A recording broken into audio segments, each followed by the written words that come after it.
Wonderful. I will call the Ours meeting to order.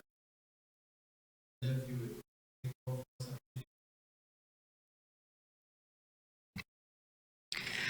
Board Member Freeman. Present. Board Member Jolie. Present. Board Member Kelly. Here. Board Member Mercier. Present. Board Member Ridley. Present. Council Member Russell. Council Member Ward. Mayor Sierra. Here. Vice Chair Bresky. Present. Chair Moore. Present. We're on to item number 3.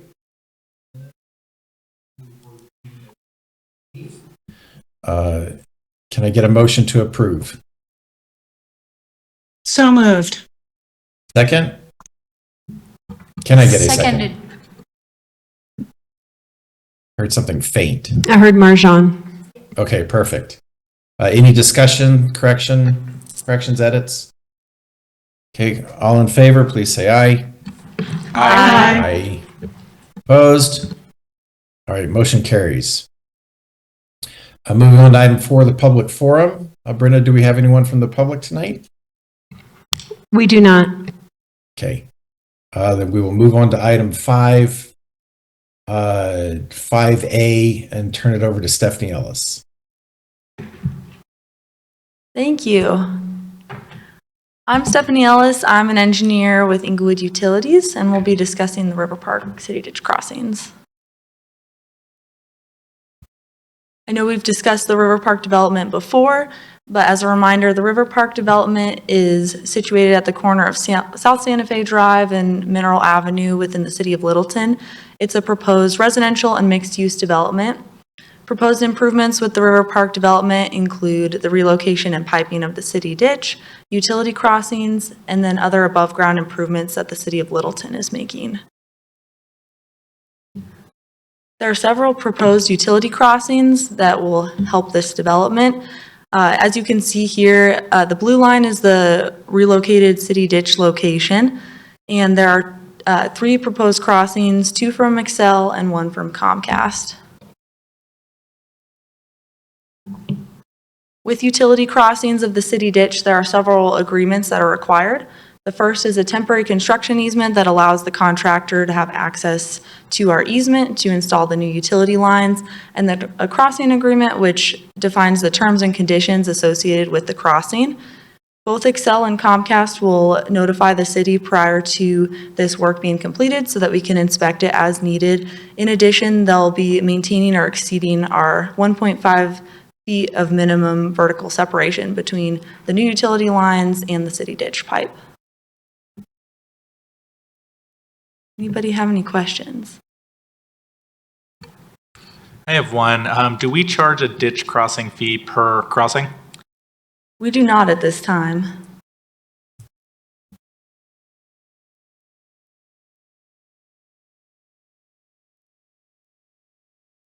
Further questions? Okay, can I get a motion to approve agenda items 5A1 through 5A6 as written?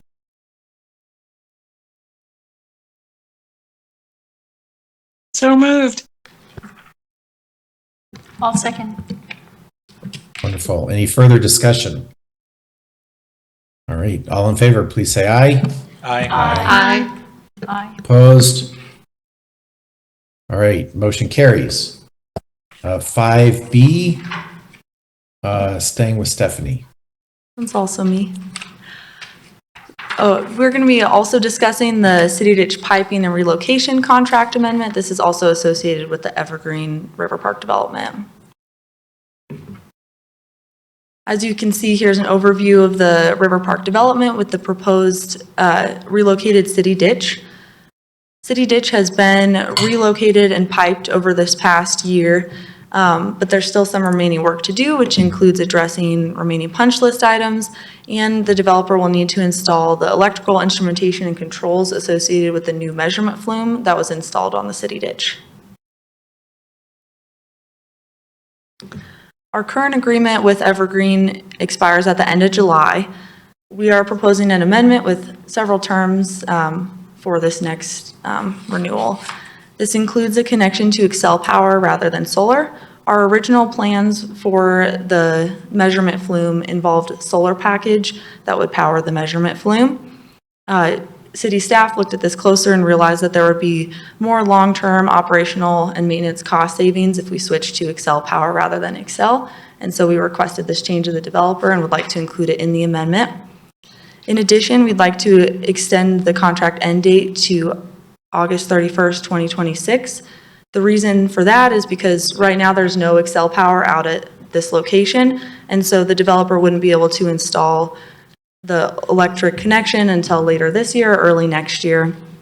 And so this would allow them time to finish that as well as any other punch list items. Through this amendment, we'd also like to allow Evergreen to fill in the existing old city ditch open channel prior to final acceptance of the new city ditch pipeline. The reason for that is right now we're not using the old city ditch open channel as we're able to use the new pipeline that was installed. And this would allow the developer to continue to develop the property as well as City of Littleton, who is doing other work in this area. If for any reason ditch shutdown will be required for the remaining work that the developer has, they would coordinate that shutdown with us, or we would require that they bypass pump the water. We'd also like to require the developer to provide us with a performance bond that covers the cost of the remaining work. And then through the amendment, we'd also like to confirm that Inglewood can continue to use the new infrastructure or bypass facilities if they're needed. Does anybody have any questions?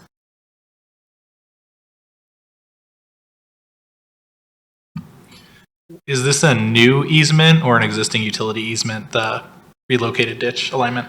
It is within a new easement. I believe that went to Water and Sewer Board and City Council maybe last June. So we had a relinquishment and grant of easement document that was approved last year. Thank you. I was just curious, you talked about the decision to go from solar to just Xcel electrical power. So what was that difference in cost? Was it substantial or?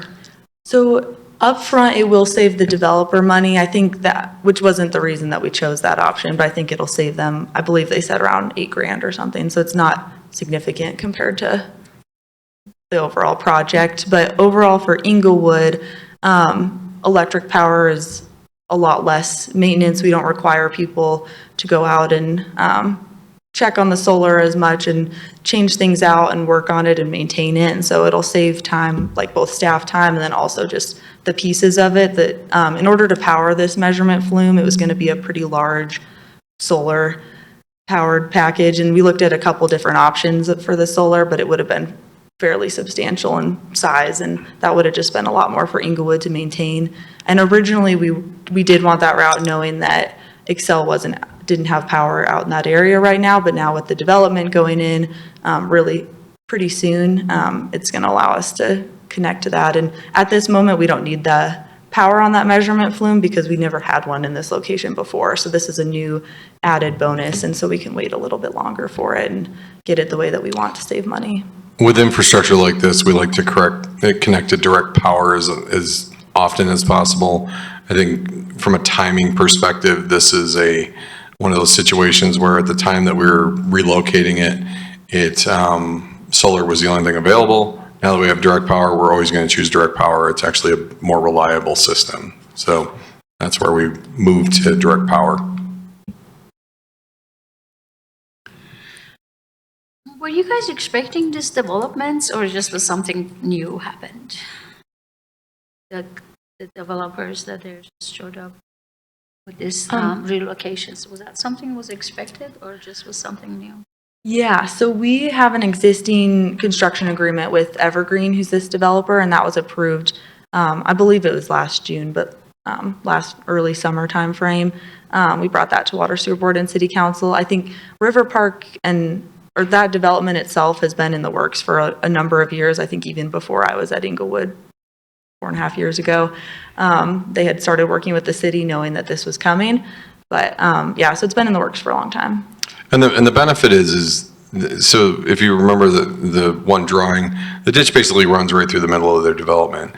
And so in exchange for us allowing them to move the ditch, they pipe it for us. And so there's no cost to us for that piping. And so there's a mutual benefit because we get what we ultimately want, which is a pipe ditch, and they get it out of the way of their development so that they can actually develop it. So it's a great situation for us to get new infrastructure at no cost.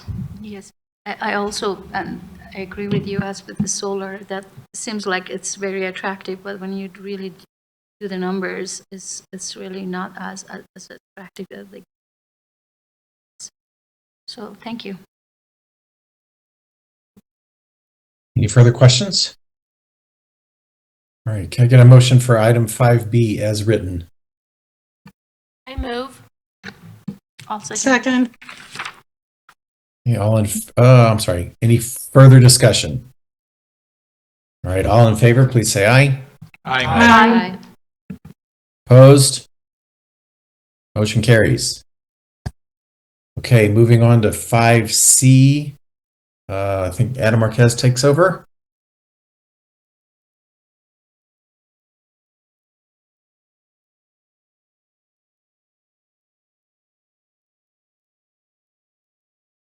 Good evening. I'm Adam Marquez. I'm Utilities Engineering Supervisor, and this item is the Dredge Purchase Contract for Services.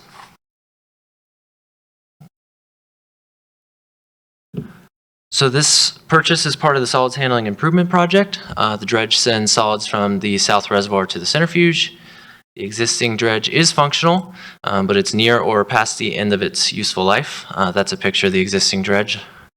The new centrifuge requires higher flows and therefore more efficient operations. So we wanted to purchase a new dredge. So our base requirements for the dredge were that we had remote control operation from the shoreline. We wanted automated travel in at least one direction, which saves operations time. We wanted a minimum operating depth of 14 feet. We wanted compatible controls with the plant. And then finally, we wanted installation support, testing and startup support, training, and an 18-month warranty. So we put out a solicitation.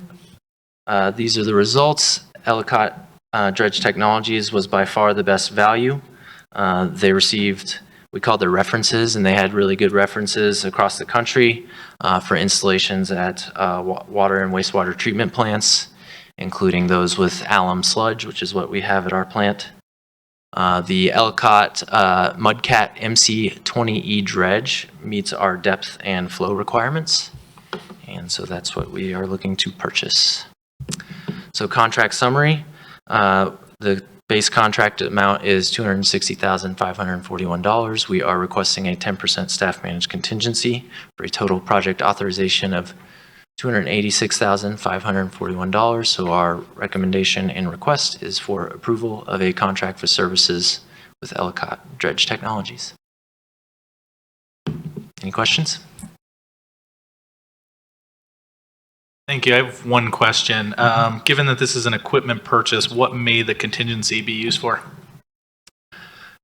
In case we, so they're providing shore anchors, and but they're not going to install them for us at that base price, and so we may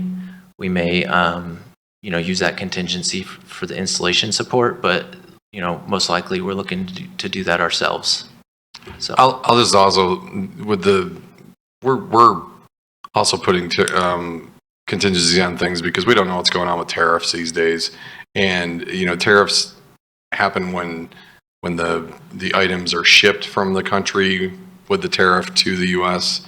And so we expect them to hold their pricing, but we also have contingencies in place in case something like that happens. So if something changes from a pricing perspective because of tariffs or something like that, that's another reason we would have the contingency in place. And I think you'll see that through the summer and the fall, is that we're going to add some more contingencies in, especially when we're looking at like electrical purchases and things like that, because a lot of that comes from overseas, and we're being told it could be anywhere from 10 to 25% on those equipment purchases. So part of the contingencies that you're seeing is to address the uncertainty around that. Yep. I had a question about why such a big difference between the two bidders on cost? That's pretty significant. Did the second bidder not quite understand what we were asking for, or? That's a great question. So our specs were sort of performance-based, and so that allowed vendors to propose different technologies. And so the dredge here that we're purchasing has a steel auger head and a sludge pump. The other one had a submersible pump, and so it's just different technology. And I think they, must have had more kind of like stainless steel components and things of that nature as well. So from our perspective, actually the 250 fits more in line with what we were expecting the price to be around, was in the 200 to 300 range. And so to have two not bid and then one come in at 662, we're actually fortunate to have one come in where we thought generally from an estimate that they would. So the lower price in itself isn't concerning to us, because it actually falls in line with what we were looking for from the technology that we were looking for. And so a follow-up question on that, do we ever circle back with the bidders or the folks that didn't propose to find out why they didn't propose? Was the bid package unclear, or it would have been nice to see a little more competition rather than two that were so significantly different? Yes, I understand. One of the challenges with this particular purchase was our federal funding requirements. And this is a WIFIA funded project, and so those two bidders did kind of note that was a challenge for them. Yeah, so within that WIFIA funding requirements, those WIFIA contract requirements, we have a Buy American, American Iron and Steel. So there's some more significant hurdles they have to go through with in order to comply with our purchasing requirements on this. And so sometimes that just sends bidders away from bidding on the project. I think the other thing is, for some background on this, we were originally running this through our contractor, and the reason why we're direct purchasing it is because the conditions that the vendor put on for payment were conditions that the contractor wasn't going to agree to. But if we took on the purchase directly, we would save money and we'd be able to comply with their purchase requirements. And so, or their payment requirements. It's basically payment. They want a significant amount of the payment up front because they're going to build it and deliver it. And the contractor was uncomfortable with that. And so in order to facilitate purchasing the equipment, which is good equipment that we need, we actually found a good solution that gives us the best value because we have that flexibility to be able to directly buy from the vendor. It's kind of similar to what we did with the centrifuge itself. We ordered that directly from the vendor, and the difference on that one is it takes 65 weeks to produce it. So this one's just more of it was a contractual issue, and we had that ability to buy directly. Okay, thank you for that. Maybe in the future, I can kind of understand a little bit more about where we get our list of companies that we're asking bids from. I think that would be nice. I only see the 4 here and 2 didn't bid, so I'd just like to see that improve. Yeah, so in this, it's a very specialized piece of equipment. And we relied on the contractor who has these relationships. So they build this type of stuff across the country. So they have the manufacturer relationships more than we do. So in this instance, we relied on the contractor from a bidding perspective. So they go out to their manufacturers that they know that can provide this type of specialty equipment. And that's why we ended up with 4. And we would prefer that all 4 provide a bid. But one of them, if we have one that's qualified and meets our pricing expectations, actually does a little bit better than our pricing expectations, we feel like the bidding process has actually worked. I agree with you. It would be great if we could get all 4 to do it. We sometimes just get a challenge as it relates to specialty equipment like this. There's not a lot of dredge manufacturers. This was a challenging purchase, I will grant you that. I'd like to ask a question. So what is the life expectancy of this? I would expect at least 20 years. Okay, so this previous equipment, how long did that last? It's about 25 years old. Okay, so my next question is that... It's very similar technology, by the way. Yes, and considering that it's a very unique item, I would imagine the same manufacturers are creating these. Am I correct about that? I don't know the manufacturer of the original one. Do we have that? It was actually Chrysophylle. Okay. So, Okay, yeah. so is it a possibility? I mean, I think Peter said that they have problem with the pump with this, or it just... I didn't see that. No? Okay, so this is just, it's still functional, it's just that it's just not doing very well, right? That's right. Okay, so is it a possibility to sell these things back to the manufacturer? At this stage, probably not, but we may look to still use it, actually in parallel with the new dredge, and basically double our production in that way. Oh, that would be lovely. So yeah, so it becomes one of these things. It's like you do this with vehicles too. So you try to sell a vehicle while it still has a residual value associated with it, which is why you see, we don't drive vehicles into the ground. However, with equipment like this, 25 years is past the useful life, and part of the problem was part of what was reducing our functionality in terms of pulling enough solids out. And so when you push old equipment too long, the performance goes down. It's the type of equipment that it gets beat up because it's dredging solids. And so I think if we're getting 20 years out of this new one, and off to the side we're looking at ways to rehab the other one if it makes sense, because we also have a small reservoir near Union Ave pump station.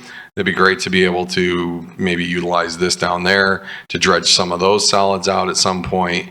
So we're not necessarily going to get rid of it, but we might. It's the same thing with the belt filter press itself.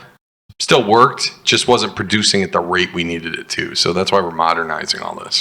So for that contingency that you had over here, so do you need to hire the resources from outside of the, able to kind of utilize this old equipment somewhere else? Or is that something you guys can do? No, we would handle that internally. So our staff for years, kept it working with minimal resources. And so we would look to, if it makes sense, to do some rehab on it, but it's got to make sense. And if it doesn't make sense, then, we could potentially, just auction it or something like that.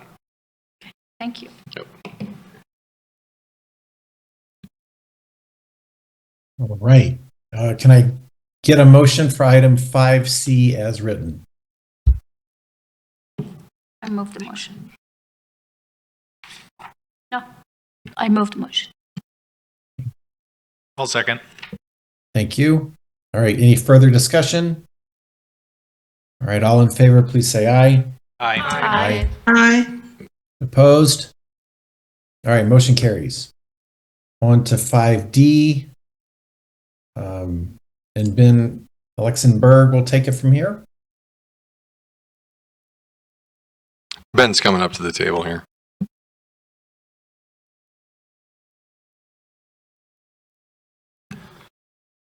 Good evening. My name is Ben Luxembourg. I'm the Utilities EI&C Manager.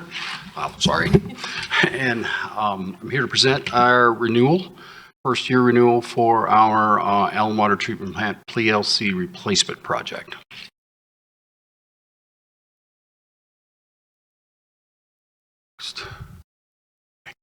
Our background here, and this is to reiterate what we've been doing for the past year. We brought this project to you last summer. And the background is to replace aging electrical instrumentation and controls and other types of equipment at the plant that is 25 and 30 years old. We just discussed other aging equipment, and some of the same parameters apply to this equipment as well. So what we have is obsolete programmable logic controllers. I think last year I explained what a PLC was. It's basically an industrial computer within a panel at the plant, and what it does is operate a certain process at the plant, for instance, our filter process. So we want to, in this project, we're upgrading all of our PLCs plant-wide in 3 different steps. We'll explain that here in a minute. And then this is also a predecessor for upgrading other instruments and meters. As we work through all of the PLCs, we identify, we'll talk about in another slide, about process improvement. So our scope of work remains the same as last year, where we're doing upgrades and repair to control panels and instrumentation. Also the wiring systems that are associated with those control panels. The software also that's associated with those control panels, because the software itself is 15 years old in order to be able to work with the old PLCs. So we're also upgrading the system programming itself in order to make it more efficient. And of course, as I mentioned before, our process optimization initiative that's been put in place by our operations team at the plant is looking at what we can do to provide a better environment and better instrumentation and so forth in order to upgrade and make our processes more efficient. So our benefits of the project, first is that we have a new requirement for compliance by the EPA, and a lot of that is wrapped around cybersecurity. Also, again, as I mentioned before, we're replacing obsolete control systems, components, we're optimizing operations, and we're increasing the reliability of the animal water treatment plant. So let me go back one slide. You'll see this picture here is a picture of our old ultraviolet control panel, ultraviolet disinfection, thank you. And that this is the old one here. You can see it's very compact, and the PLC is that in the upper part of that control panel right there. That one right there is 25 years old. All right, this is the new ultraviolet control panel. With the new processor at the top right, it gives us room for growth for other systems if we need to, and also that we're bringing in new instrumentation into this particular control panel that we didn't have before for better optimization of our UV processes. All right, so our timeline. Presently, we're finishing up contract year number 1. During this year, as you'll see, we had a $1.3 million value in contract year 1, and most of that was because of parts acquisition. We wanted to acquire all of our PLC control panels, all of the components that go in them in the first year to get construction started, and that gave us additional benefits. We're avoiding tariffs. We didn't know that we were going to have tariffs last year. We do now, so we are thankful that we did purchase all of our components, because in this particular area, our tariffs effects on our components could be up to 40%. Right, so we're saving quite a bit on all of our PLCs and the components that go into them, and all of our control panels are stainless steel. So we're experiencing a high tariffs in terms of steel. We're in the process of finishing up installation of our control panels 1 and 2. The pictures that I showed you were of our control panel number 1. We're in the middle of commissioning that control panel right now, and we're about to finish that up, fully commissioning by the end of next week. The next control panel number 2 will be set in place, and we will wire it up and commission it by the end of June. And that will complete contract year 1. So for this request, we're asking for contract year number 2 funding in order to do the installation of panels 3 through 11. But before we do that, we need to finish up control panel construction and programming, not only for some of the control panels 3 through 11, but also for 12 and 13 and 14 year in contract year 3. The control panel 3 through 11, that's all one process. And we want to be able to get that done in a low flow season, which is typically between September and March. Right? We don't generally want to do these type of things during high flow season, because that just interrupts our demand. All right.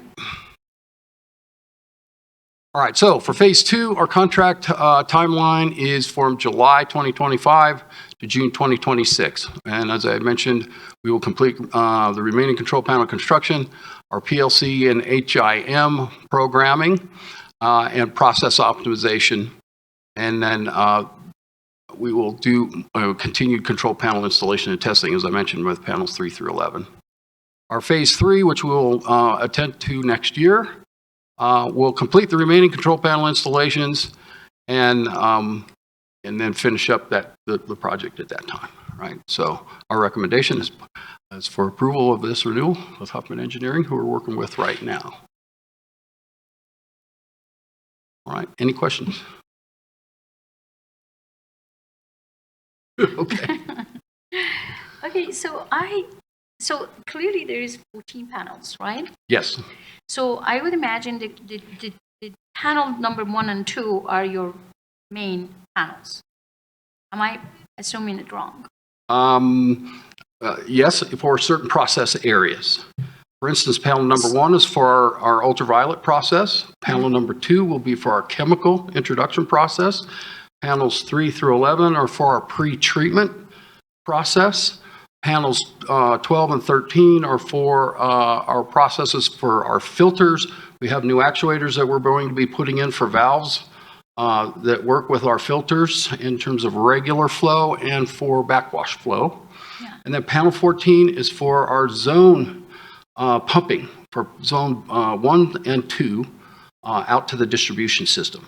I'm trying to imagine this because I have taken the tour of the place several times. I'm just trying to put the pieces of the puzzle together. Sure. So, so I really have a hard time wrapping my head around the fact that the contract year 1 is $1 million. If you can break that down for me to understand, and then there's contract year number 2. So, because I'm looking at this physical factor in here. Bunch of wires going, and eventually, and I see that you were saying in June you guys are gonna do a testing. So, so I have a hard time wrapping my mind around the idea of that. So these physical factors are there, right? So they're connecting all these wires and doing this specific jobs that they're supposed to do.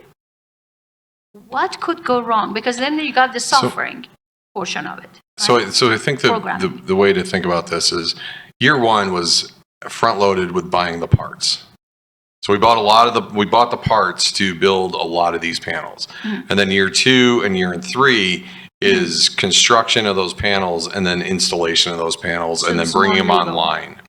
And so you have to start by getting all the parts and putting them together because these are custom built things. Okay. And then you move into installation of those built Parts.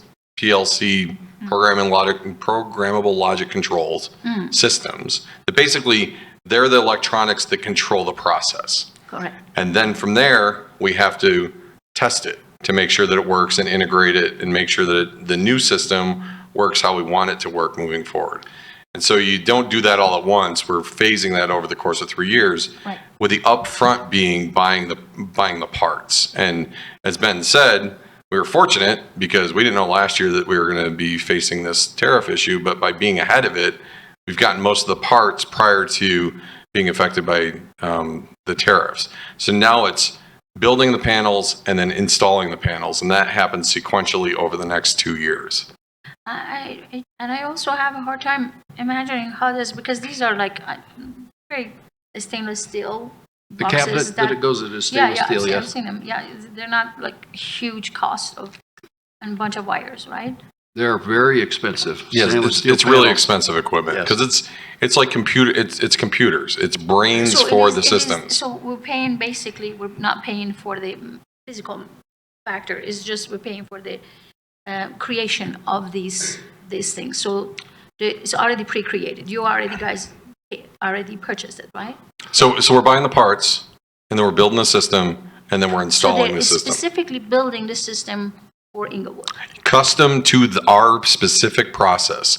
So those 14 processes, there's a custom PLC that's built for each one of those And systems. so that's why the cost is so high, because it's not something assembled like. Yeah, you don't buy it off the shelf. Yeah, Yeah. it's not something that Yep. is like. And a lot of That's that on the front end was design as well. So we went through design and approvals and submittals, and that took probably good 7 or 8 months to get through. prepare. So there's a lot of engineering costs in that too.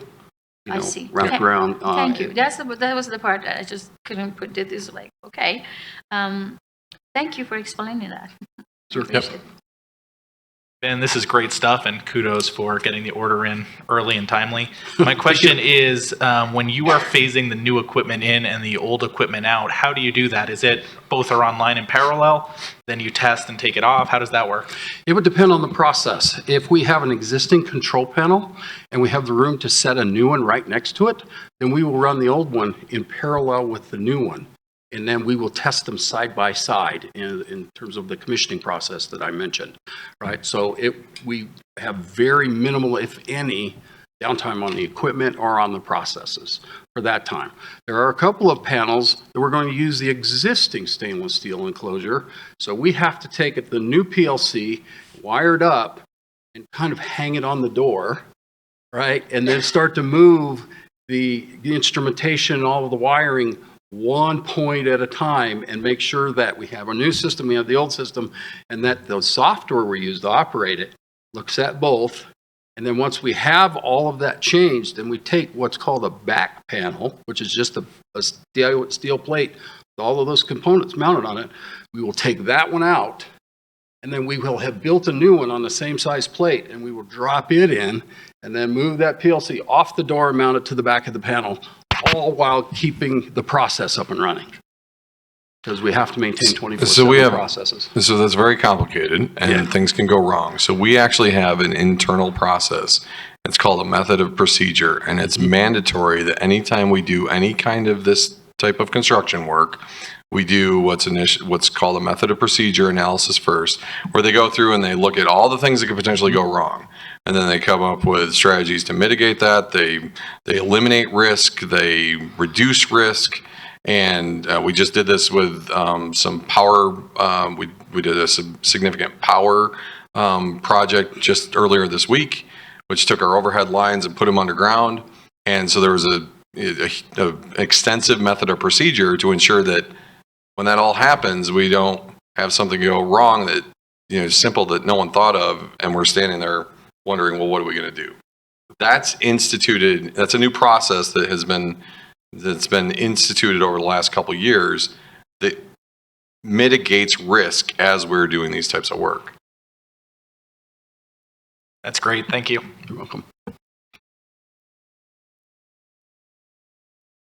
Right. Can I get a motion for item 5D as written? I move. Second. Thank you. Any further discussion?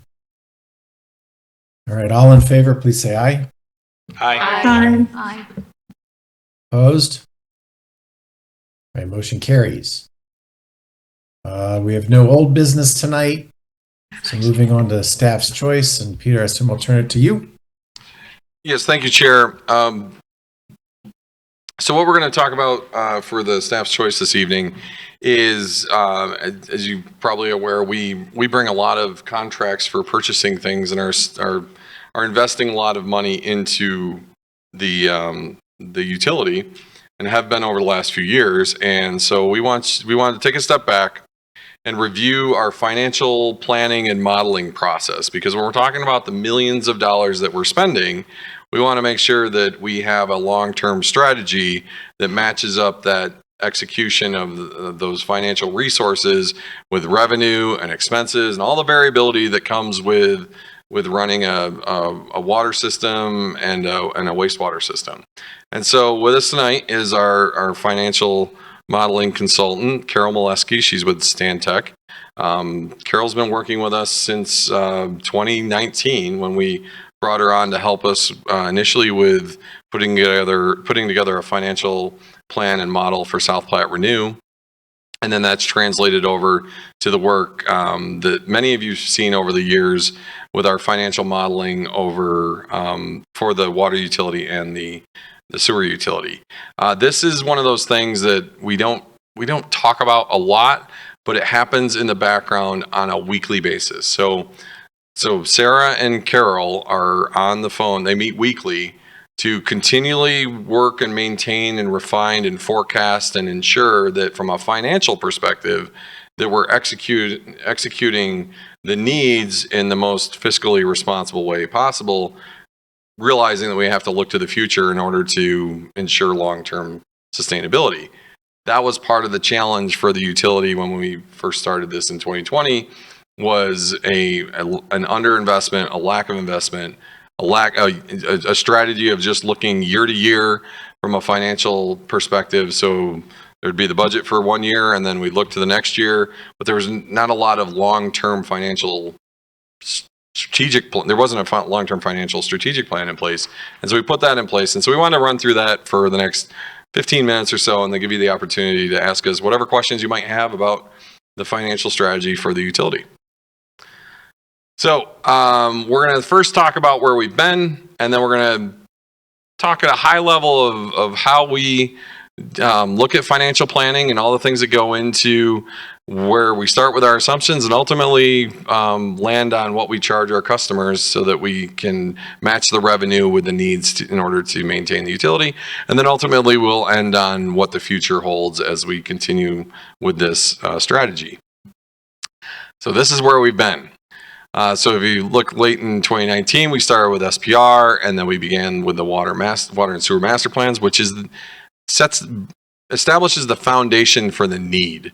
And so that's when we looked at all the underinvestment, all the things that were needed from an operational perspective, from a programmatic perspective, from a capital investment perspective. This is where in those plans we were anticipating an $80 million lead program that we did not have any funding for. So then we started figuring out how we were going to pay for all that. So we were taking the master plan information, which was informing the water and sewer rate studies. And then we completed those master plans, presented them through 2020. At that same time that fall, we started the process with WIFIA, which is one of our first debt issuance processes, and then have instituted new rates based on the financial models. The connector district rate analysis in July of 2021 was critical to helping us from a long-term perspective on the sewer fund, and we'll show some of the graphs that address that. And that was that situation where we redid the rates for outside the city customers to allow the inside the city of Englewood customers realize the financial benefit that was allowed through the industry practice for the fact that the cities own South Platte Renew, which is a large regional entity, and the owners can get a return on that investment because of the liability that comes with owning a large facility and just the investment and the maintenance of that owned facility. So we changed that. That actually had a dramatic effect on our sewer rates. And then we adopted those in 2022, and then we started the process. We closed the WIFIA loans in April and May of 2022, both under 3%, which was great from a interest rate perspective. And then we moved into the SRF process, and with the SRF, which is a drinking water revolving fund with the state.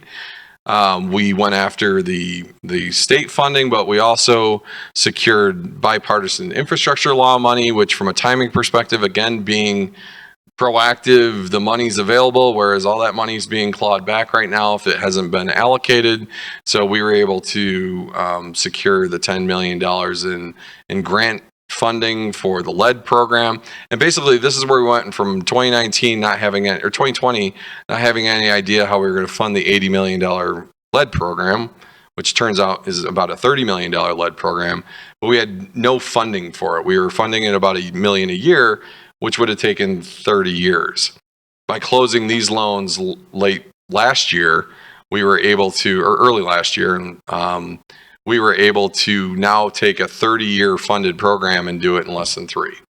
And so this issuance of debt is critical in order to get to this point. So that's the timeline of where we've been.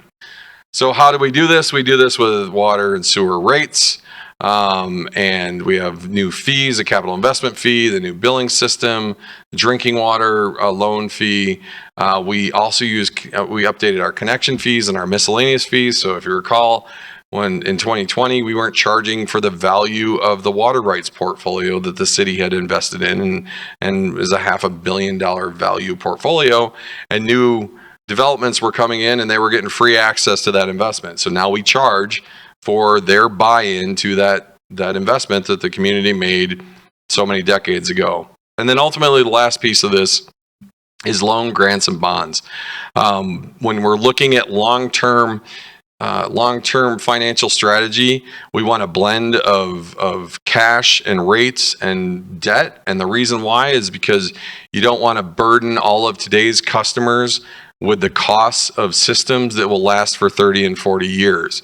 You want to spread that out with low interest loans and debt in order to allow the person 20 years from now who's utilizing the benefit of that infrastructure, they're paying their fair share through that debt repayment. So that's where we look to have a blend of all that. So if you look at from a uses, so lead and copper is a huge part of what we're spending our money on right now. We estimate we're somewhere around 3,000 lead lines. Ultimately, the regulatory improvements and framework that we've put in place to meet the ever increasing regulatory requirements on a water system, the capital investments. So this is addressing the long-term underinvestment. And then ultimately, from a sewer perspective, the bulk of the wastewater fund funds the regional South Platte Renew, and then there's a certain amount that's associated with the collection system. So with that, I'm going to turn this over to Carol, who's going to dive a little bit more into the details of financial planning. And so Carol, I'll just advance the slides when you tell me to advance. Thank you, Peter, and good evening, everyone. It's good to speak with you tonight. And you know what? I cannot see the presentation because I just see me on your screen. Thank you. That's perfect. Okay, we're going to take a couple steps back and talk about financial planning and why it's important. I know that most of you have your own financial plans and you know why you do it, why you plan, but let's talk a little bit about the health of this city's water and wastewater systems. So financial planning is important for many reasons, of course. Maintaining financial health is our goal. As Peter mentioned, Sarah and I meet weekly with our teams, and we make sure that everything gets updated regularly so that we're constantly updating that course for meeting your current obligations and your future obligations. We want to make sure we're staying ahead of everything and keeping things updated and current. We also are planning for future capital investments. We just heard about a sample of projects that are going on right now in the city just a few minutes ago, and those continue, and that's just a handful. So we're working on maintaining that ability for the city to fund future capital investments. And then, not finally, but another reason why we want to maintain financial plans is to support rate studies. Rate studies are critical for maintaining customer equity or proportionality. We want to make sure that customers are paying their fair share for the services they receive from the city. We want to develop defensible rates to avoid arbitrary pricing. And then finally, we want to make sure that we're not causing any great increases in customer rates, any volatile rate changes we're trying to avoid. So this whole financial planning process helps us with that. Next slide.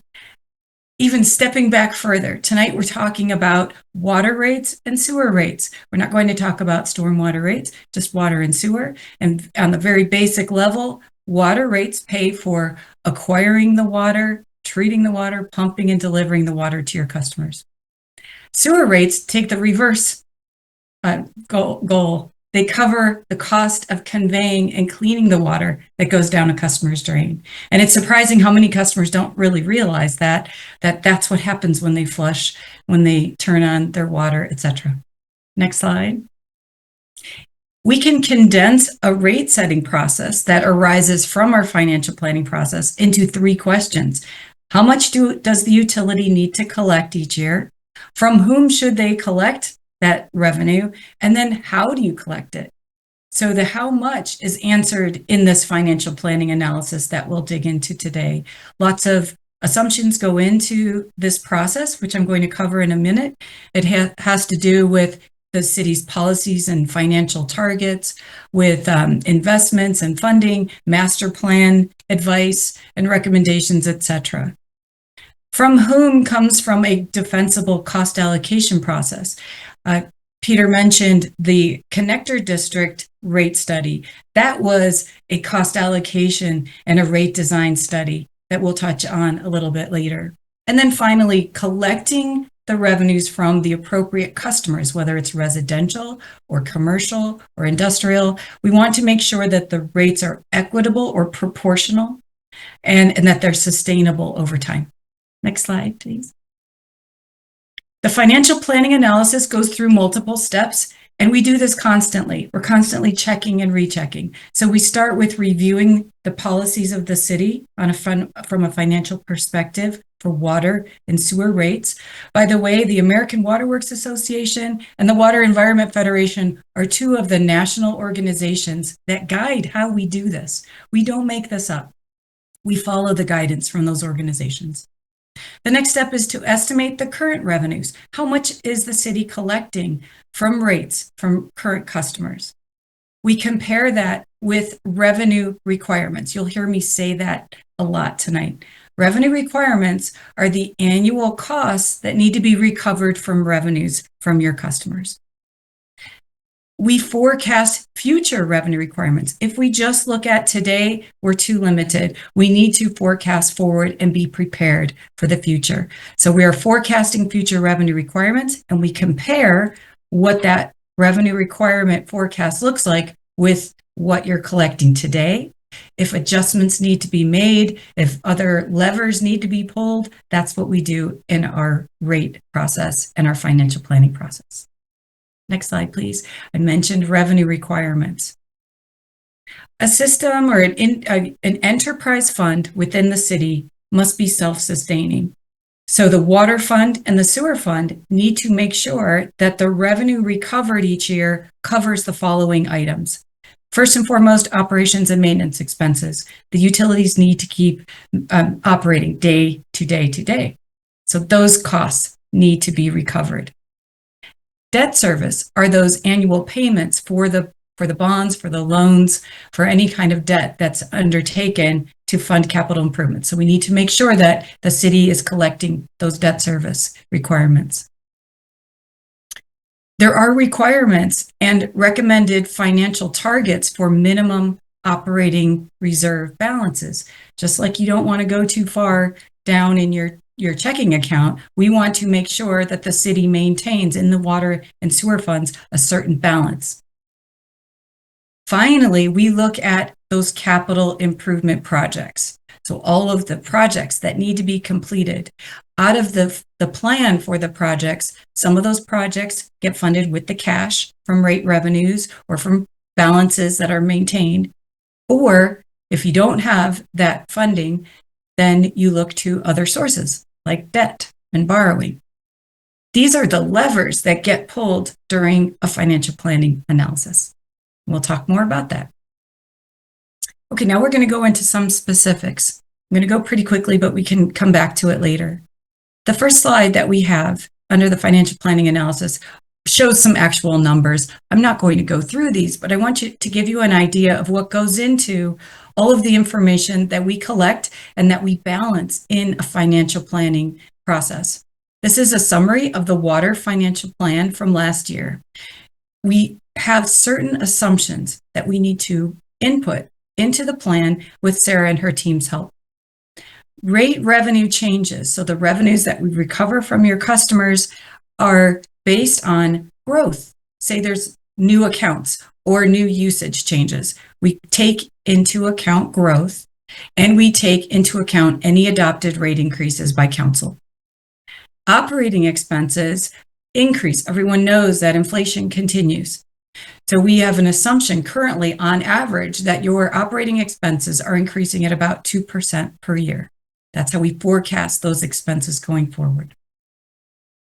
Debt service is in this particular example, is one line item, but it includes loans from the state. It includes the drinking water loan that you recently have that Peter was talking about, the SRF loan for the lead reduction program.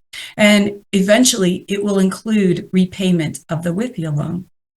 And then finally, the CIP, or Capital Improvement Program, are all those capital projects. And these include a cost escalation assumption of about 3% per year. We also look at the execution of those capital projects.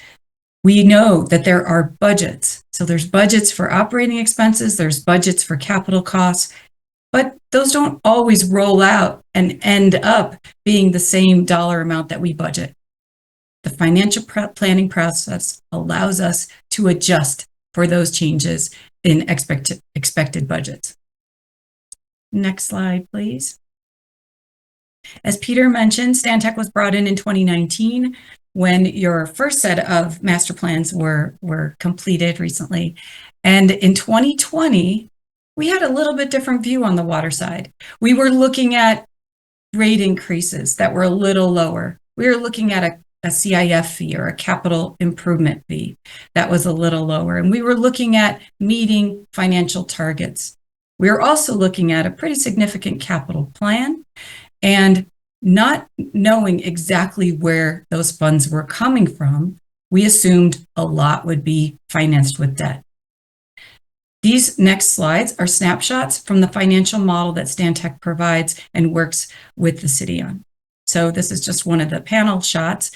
These charts, I'm not going to go through each one, but they give us good information after we incorporate all of the data input, expenses, revenues, capital improvement program costs. We are able to see summaries of what our forecast looks like. So when we're looking at the summaries, you can see red on this chart. Back in 2020, 2019, 2020, we were looking at a lot of debt and increasing debt to cover the increasing capital needs. In a financial planning process, you can do a few things to affect your forecast and affect your plan. These are what I'm calling the levers. So you could minimize your operating expenses. You could raise rates.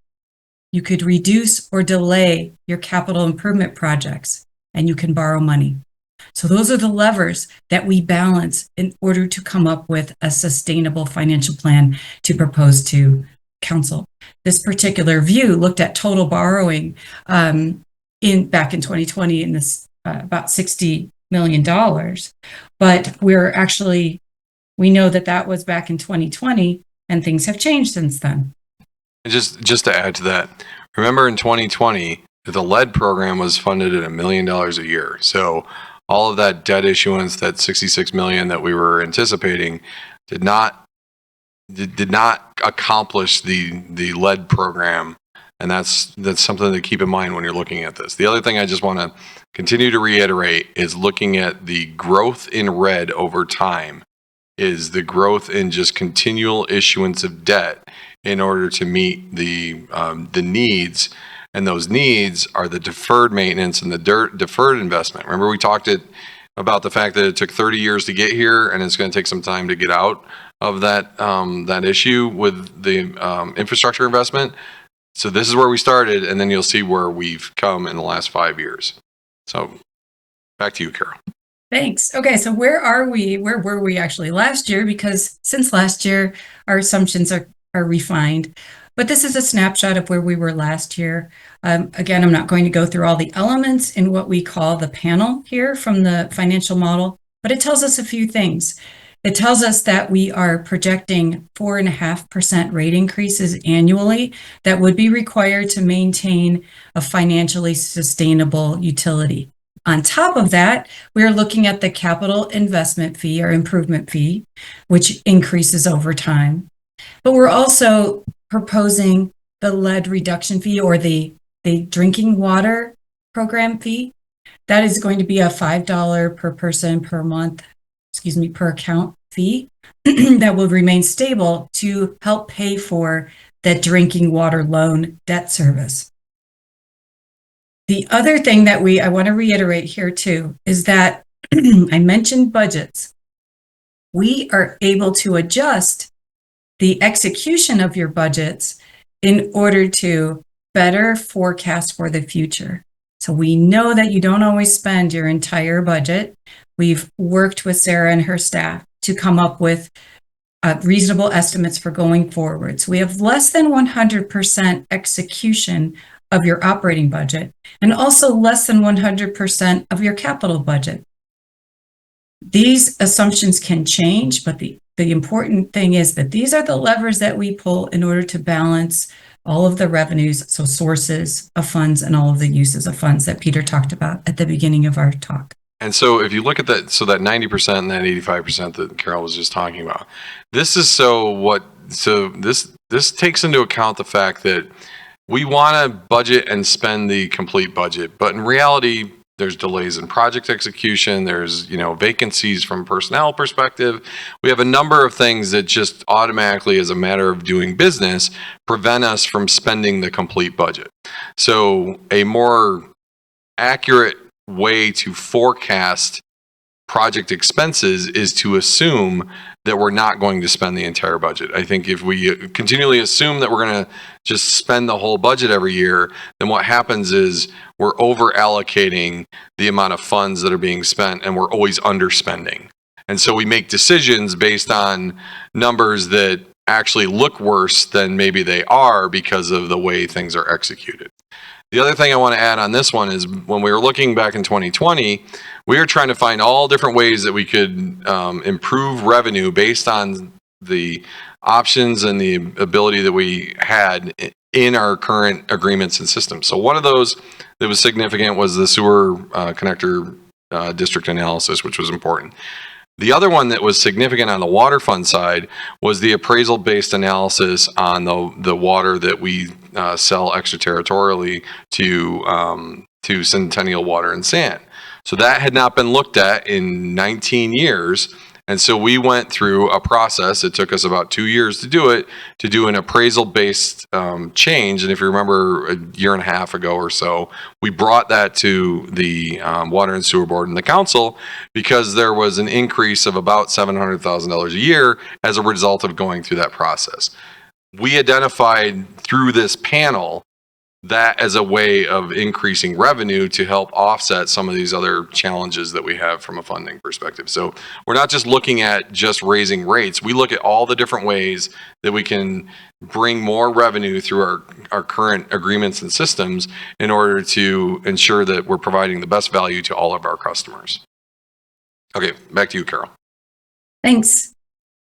The next slide then shows that same set of outputs for where we were and where we are today.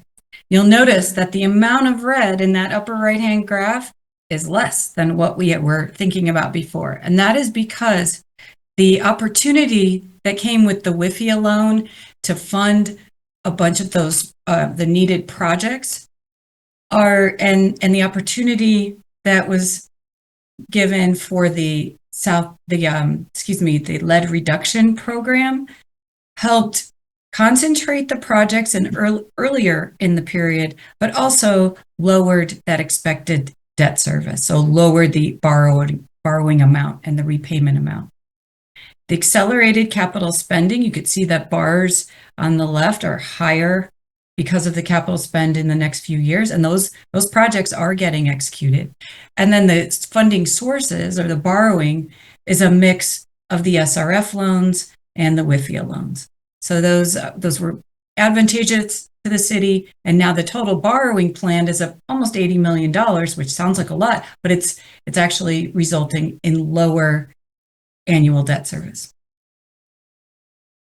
In summary, for the water fund financial assumptions, we know that the current plan is forecasting annual rate increases of 4.5%. This provides stability to your customers and stability and sustainability to your system. So it's very predictable right now. The capital improvement fee is proposed to increase from $16 to $26 by 2034. So this is an increase, but this increase in revenue also works to help fund that infrastructure and those projects that you need. The drinking water loan fee is planned for the end of this year, 2025, at $5 per month, and that is planned to be stable over the life of the drinking water loan, so about 30 years. And finally, a debt service coverage, or the amount of revenue that is anticipated to be collected, is at a minimum of 1.15 times, which means that for every dollar in debt service needed to be paid back, $1.15 is collected, and that's the minimum. So you're actually exceeding that. So these are important financial assumptions for the water fund. And as I mentioned, we are able to maintain these assumptions while all the costs and the projects move around us so far. We've got a similar story on the sewer side. I'm going to move a little more quickly. Where we were in 2019, 2020 on the sewer side was a little bit lower estimates of rate adjustments, a little bit less debt required, but that was where we were prior to South Platte Renew's major overhaul in their projected capital improvement program. We have the same levers available to us on the sewer side, so rate increases, operating expenses, capital improvements, and borrowing. So back in 2020, you'll see that the amount of debt in that upper right-hand graph was less. The red is a little less, but there still was a significant plan to borrow money for those capital improvement projects. The majority of the projects needed for the sewer fund are at the plant, so at SPR, and this is just Englewood's share. So just 50% of the projects planned at SPR are Englewood's share. So that total, go ahead. I was just going to note on this one. So you see the graph in the middle, CIP funding, and the red there. And when you get to 21, 22, and 23, you see the operating cash number going down to really, really low to zero. One of the most significant challenges that we faced was I asked Sarah at one point, because we were concerned based on some of the numbers that we were being provided, that we were going to basically run out of cash in order to fund things. So we did a cash flow analysis to actually look at the real forecasted numbers. And this is what has led us to do a much more complicated forecasting process that we do on every line item. We do this both at South Platte Renew and at utilities, because if we just go off the assumption that we're just going to spend everything by the end of the year, then what it told us was by February of that next year, which I believe is 2022, we were going to start bouncing checks, which is not a good financial strategy. So ultimately, we went back and we overhauled the forecasting process so that we now forecast off of real expected numbers, and it turned out we were nowhere close to getting to zero, but it's because the assumptions were so hyper conservative, they weren't actually accommodating or accounting for the fact that you don't spend 100% of the budget. And so that's one of the other things that came out of this financial planning process, is that the effort in forecasting, because cash flow is as important as budgeting as we're looking at this. So turn it back over to you. We can go to where we are today. Again, the same screenshot of the panel tells us that we are similar to water at a 4.5% annual rate increase forecast. This balanced with the WIFIA loan that was maintained allows the city to keep that stable, moving forward approach with no adjustment to the execution assumptions on capital projects. That's because we're looking at SPR's capital projects, and we're looking at being able to fund 100% of the city's share with the WIFIA loan that was awarded, and also rate increases. The next slide shows us those similar charts. And you can see that that's a significant improvement in the first 5 years from what we were looking at before, very little additional borrowing. However, starting in 2030, I believe, we have 2029, 2030, we show a need for future debt to pay for SPR's capital plan and Englewood's share of that. So that's something to keep in mind, that the WIFIA loan is about $22 million, whereas after WIFIA, about $80 million is needed. So that's something to keep in mind for the future. Yeah, so to add to that, I've mentioned this as I've presented the SPR capital program and the utilities capital program. So for South Platte Renew, the next 5 years, generally we're looking at about an $80 million planned investment. When we get into year 6 through 10, that doubles to 160 million because of the regulatory requirements that we're facing, as well as we have some systems that are major systems that are moving well past their useful life. And so that's corresponding to that future of where we're going to have to issue more debt. And that's 5 years from now. So we have 5 years to plan for that, which is, again, points to why we take this 5, 10, and 20-year long view of these financials so that we can plan for them and look for opportunity and look for ways to either defer costs, change investment amounts, issue debt, look for different debt tools. But if we're just planning year to year, we don't afford ourselves the ability to do that. Thanks, Peter. The last thing I wanted to convey to you is a summary of the sewer fund financial assumptions. As in water, the 4.5% annual rate increases represents a stable future. So as long as we find some funding sources for those projects that we were just talking about at SPR, 4.5% annual rate increases. In this case, we talked about operating reserve minimum targets. On the sewer side, we only had an operating target of $1 million to be maintained in the sewer fund, and that was due to the joint use agreement with the city of Littleton for operations of South Platte Renew. But good financial policy and management practice tells us that we need more in that operating fund reserve. So we're working that up to 6 months of operating expenses by fiscal year 2028. So that's in a few years.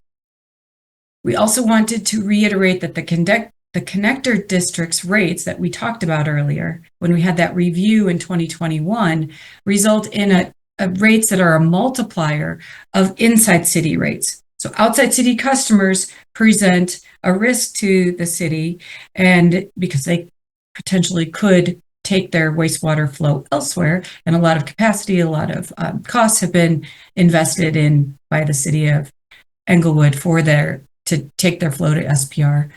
So that whole study represents a rate that is based on that return on the investment that the city of Englewood has made. We talked about this a lot, but the costs on the sewer side are made up of the city's own collection system cost and operating and maintenance costs, but also the costs include a large portion of Englewood's costs are SPR's operations and maintenance and capital, as we keep talking about. Unlike the water side, 100% of the capital projects are assumed to be executed in the sewer fund financial.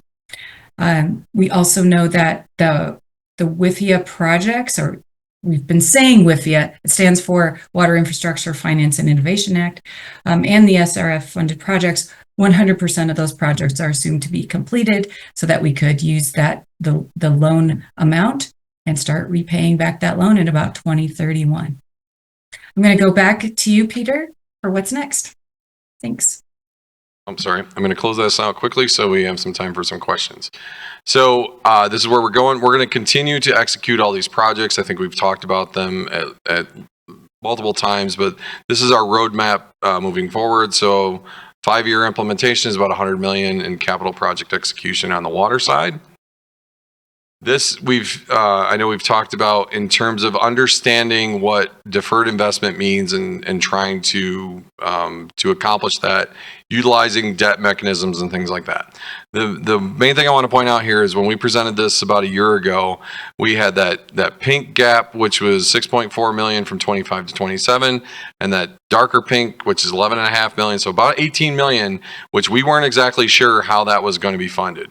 Well, as a result of the securing the $40 million from the SRF and our actual lead inventory being around 30 million, Sarah and her team went back to the SRF to include aspects of our distribution system that we can fund that were part of this gap. So now we've used that 10 million to cover a significant part of this near term to 2031 under funding gap that we had.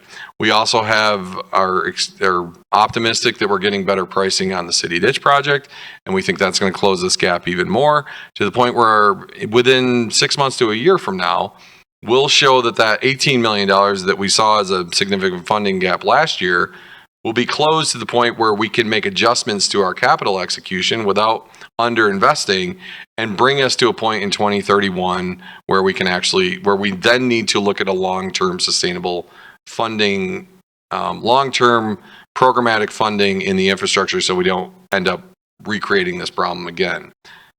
But so the financial modeling has allowed us to figure out ways to solve our problems 6 or 7 years into the future, which gives us time to continue to solve our future problems. So what does that mean for rates? I think we've seen these. I'll just touch on them briefly. So for 6,000 gallons, we're in the lower end of the metro area. The average is about a 130, and we're under 100. If you're talking 2,000 gallons, we move up a little bit, but we're still under the average of about 90. If you use a lot of water, we end up becoming really affordable, and at the lowest end, where the average is about 160, and we're at about 113. And so this is where our next steps. We're going to run through the same presentation with council on May 19th. We're going to maintain the predictable rate increases, focus on that capital execution, address that mountain of deferred maintenance and all those projects, and continue to work to solve our future funding needs utilizing financial modeling and financial planning. Thank you, and we will open it up for questions. I'll kick it off, Peter. Question: have we looked at those higher water users and trying to push away from being the leader in inexpensive high water use? Yeah, so I think from a water use perspective, we still have the only declining block rate structure in the state, and so we still need to fix that. That's actually something we committed to in our water efficiency plan. Given the challenges we've been through with the billing system over the last 9 months to a year, we decided to take a break from making a whole nother overhaul and change, and so we'll be looking to probably address and move to an inclining block rate structure, I would say within the next 2 years. We want things to settle down a little bit before we go and change things all over again. Yep.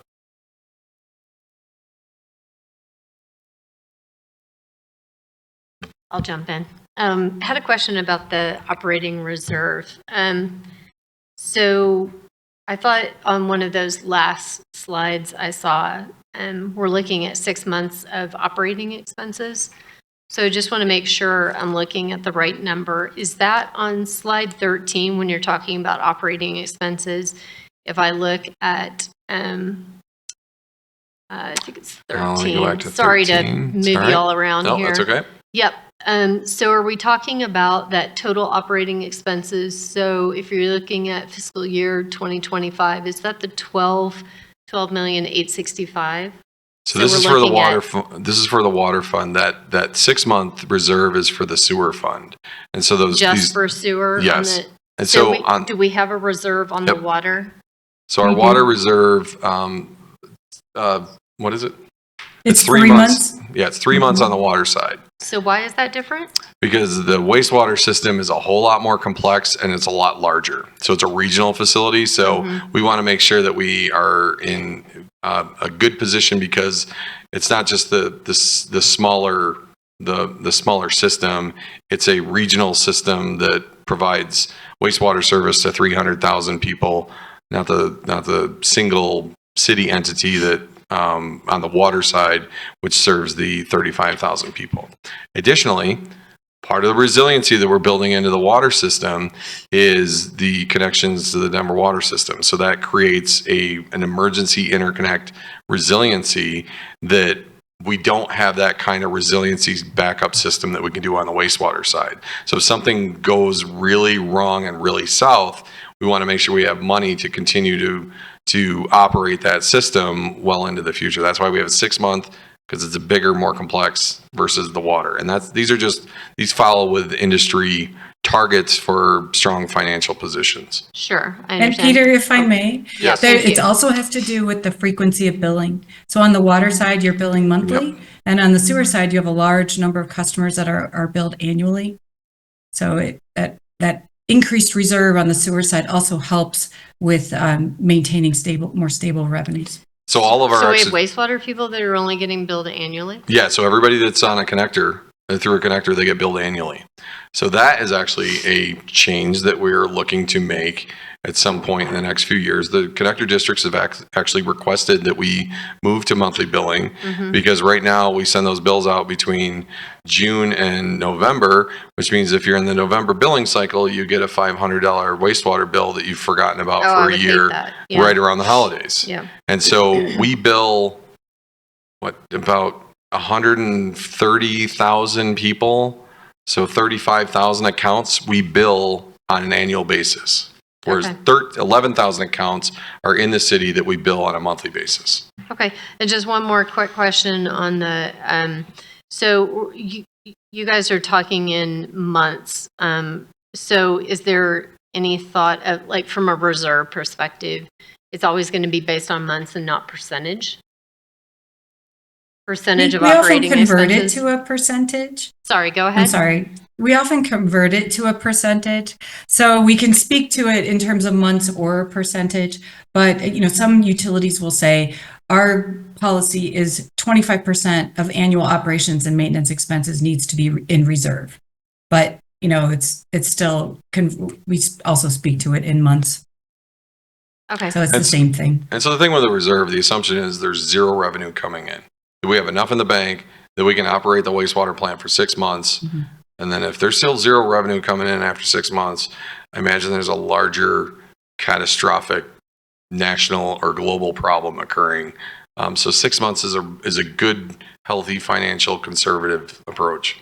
But so my initial question was, if we are looking, well, we're off of slide 13, but so if we were talking about in the water, the total operating expenses, again, that's 12.865. So you're talking about just 3 months of that 2025 cost is what you're saying the reserve would be. I'm going to let Carol I just answer want to that. make sure that Yes, I'm looking at that number that's- correctly. That's exactly right. So that Okay. if you're thinking about it, in terms of, if you prefer to think about how much of that 12.8 million needs to be maintained, 25% of it needs Okay. to be held. And that's Peter, can you go to slide 15, please? Or, slide 17. That'd be good.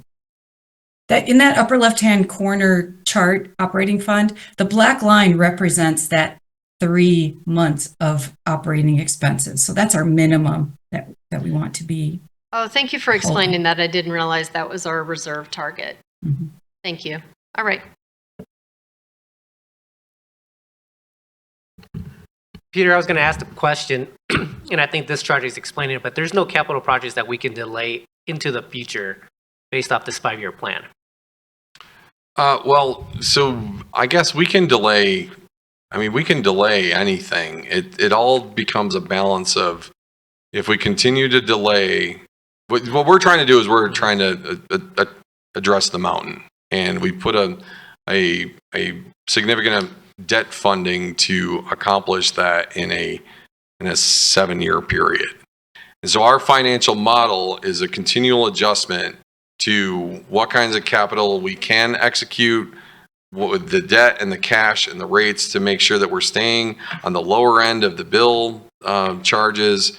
So we actually do look at delaying, but we don't want to delay a lot of major things because it just pushes the problem into the future. Yeah, the reason why I'm bringing it up is because I see a few things on the financial plan. One is that we're moving from a 4% rate plan increase to a 4.5% rate plan increase. We're also doing a $5 per month lead service fee. And then also the capital improvement fund fee also goes up incrementally over the years. So just looking at the change from 24 to 25, it looks to be, we may be seeing a 4.5% increase for each, but it's actually an 11% for each homeowner. And my concern is just, I just have concerns about that impact to the individual homeowner, about the increases year over year based on plan. And so that's the reason why I'm asking the question. I also have a secondary concern in terms of, what we've been doing in the past was based off of, additional state funding or federal funding, which over these next 4 years may completely, may not be available. So that would be another question I happen to have, is that while we were putting together these plans, were we expecting any type of grants or any type of funding from the federal level that may not be available over the next 4 years potentially? So the grants we're optimistic about. So the debt issuance we were planning for, and if we didn't receive the SRF loan, we wouldn't be addressing the lead program, and we would be waiting until a few years from now when we no longer meet the regulatory expectation from EPA, and it would be a mandate on us, at which point we would be figuring out ways to fund that because now it became our priority. I think so we've always been at 4.5% since 2020. So the original models in 2020 were looking at 4%, 3%. That was our first cut at looking at the models. But what we established on and from a long-term future and what we've stayed with is 4.5 and 4.5. So we haven't adjusted those differently than 2020. The other piece, the corresponding piece relative to, so what does 4.5% mean? It means about $1.10 a month on the water side, and it means about $1.30 on the sewer side. So even though it's 4.5 or 9%, it's a couple dollars a month a year, which when you think of the massive amount of infrastructure that we're trying to address, it's not, it seems big from a percentage, but from a dollar amount, it's lower. So when we look at, so part of what we also look at is affordability, which is why we continually update this comparison, because this is the Front Range. So these are all of our neighbors in the Front Range, and we work to make sure that, if you remember, we were the lowest, and we were the lowest by like $20 under funding, which is why we had the problems that we had. So now we're moving into the range where we're still near the lowest, but we're also funding the systems that were ignored for so many years. And so we don't want to get to the point where we're on the right hand of this curve. We want to stay on the left hand, which is why we look at it from the 6,000, which is general average, a low water use where it moves a little bit, and a high water use where it stays really, really low.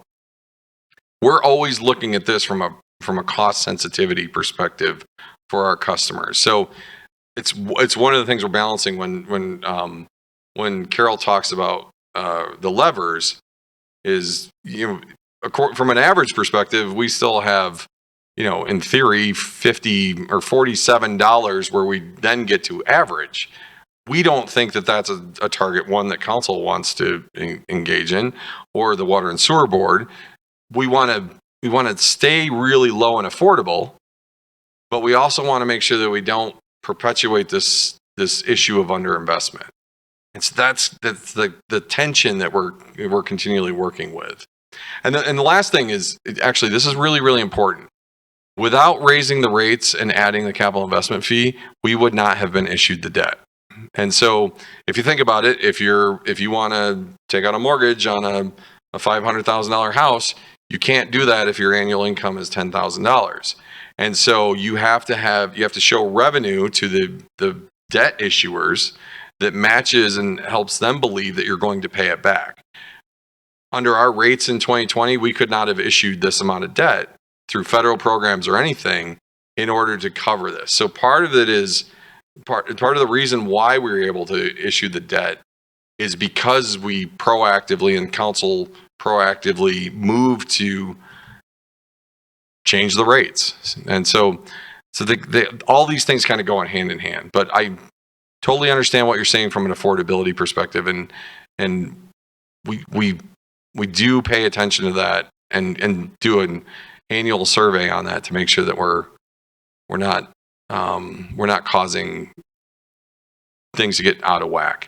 The thing is on here, it doesn't really show up that well, but this also has the stormwater fund on it too. So that's the third utility that we bill through the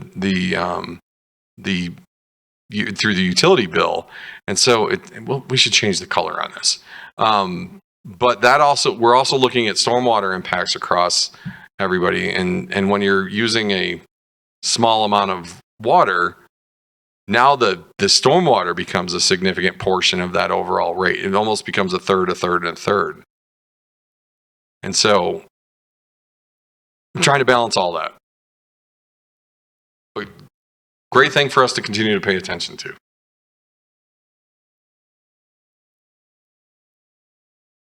Oh, yep.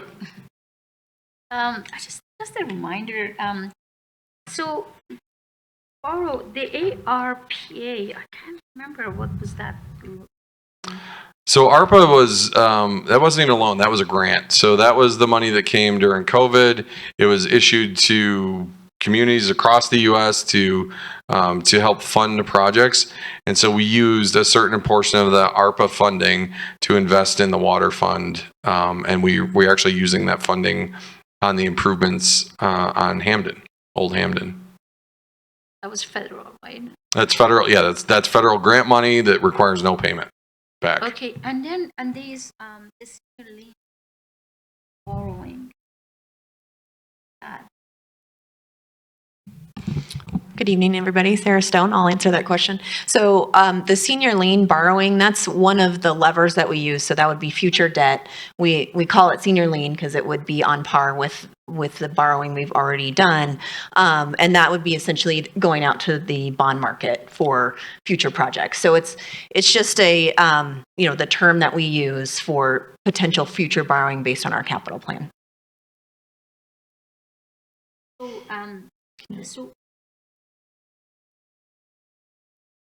So if that is considered, how do you incorporate that? So are you looking at the lower right hand? Page number 17. Marjan, we can't hear you. I can't hear Oh, you. I'm sorry. I just was asking about the senior lien borrowing, and I see that on page 17, and it makes sense what you're sharing. It's just that I don't know what percentage is that. It's So, like, and then how do you incorporating that in that graph? So currently, we are not projecting any senior lien borrowing needed for the water fund. So that's not shown. So in the bottom right graph, there is none. It's zero. So you can see in this graph, by the time you get to 28, we're not issuing more debt. Now. Yeah, because by then you're done with the mountain graph. Okay, yeah. And keep in mind that this does not account at all for anything with PFAS. So if the regulations change and we're expected to build whole new treatment systems. So this is based on the regulatory landscape as we understand it today. Mm-hmm. There are always things that come up that we are not necessarily expecting. It could be emerging contaminants, it could be PFAS, it could be something else. Right. The capacity to be able to issue additional debt is actually important. And if you look to the top, remember that red line just kept growing and growing and growing. Yeah. What that was doing was eating up our capacity to issue debt to the point where we wouldn't be able to accomplish our debt coverage ratios. Right now, we've got this set up such that if one of those things happens in the future, 5 or 7 or 8 years from now, we can respond by issuing a senior lien debt to cover that. And just out of curiosity, like what percentage are we looking at for that? Like, is it 5%? Is it 10%? It all depends on how so if we go to the bond market, I think it could be around 4.5, something like that. If it all depends on what interest rates are doing. The federal programs tend to have, I mean, our WIFIA funds are less than 3%. Our DWRF are less than 4%. And so if you go to the bond market, I think they're around 4.2-ish or something like that. Yeah. And so they're good interest rates because it's municipal bonds. But I think, we won't know until we issue. Thank you so much for explaining that. I appreciate it. Given the hour, should we move on to board members' choice? Actually, if you have any questions, you can slide it in there. Anyone have anything they want to raise from the board? Oh, well, that was quick. Very good. If there is nothing else, then we'll adjourn the meeting. Thank you all for your patience tonight, and staff and Carol for really helping us on the financial planning side and seeing that, but was very helpful. So thanks, everybody. We're adjourned. Thank you. Thank you. Thank you.